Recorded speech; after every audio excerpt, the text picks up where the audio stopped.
องขันเด้ออาชัวก็ดี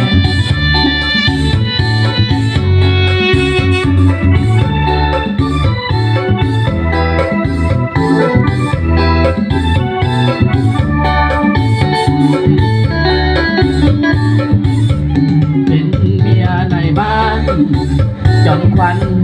จงเข้าใจน้องหยุดแม่ใจใหญ่ใจกว้างคือแม่นำของขอลองแค่แล้วงอแงคิดเหมือนกองอย่างหน่อยเก่าบ้านเขาสิมองสิมนมองต่อหน้าพี่เป็นเมียในบ้านยิ้มหวานหวานวงวนวนผู้เสียสละต้องรวมส่วนจงส่วนหน้าที่สามีผู้จักจำแนกใจแยกคือสื่อว่าดีผู้หน้าที่สามีคือหักใจภาษาตนเป็นในบ้านบางวันจนหัวปั่นลงเลิกเบี้ยขึ้นทางแก้ไขปัญหาความยากจนติดตามคดีเรื่องที่ลักขโมยโจรเพื่อพ่อแม่ประชาชน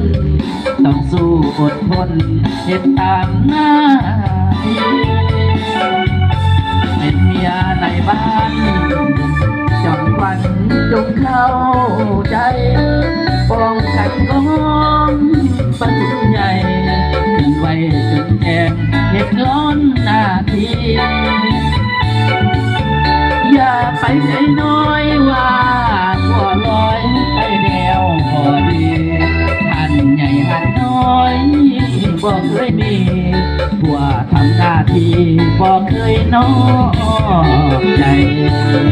เอาไปซื้อทักในบ้านเดียวเด้อ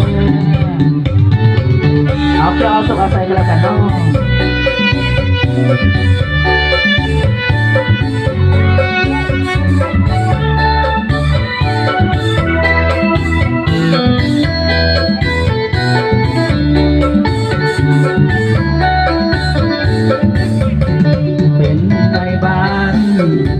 บางวัน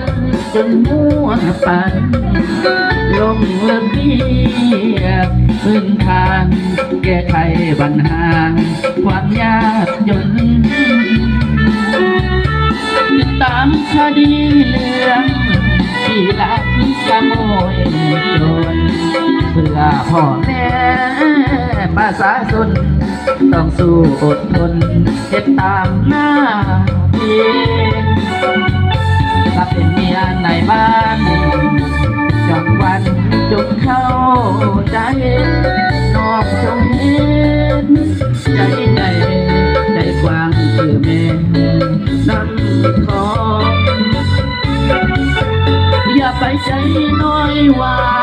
ผัวนี่ลอยไปแนวบ่ดีหันใหญ่หันน้อยบอกเคยมี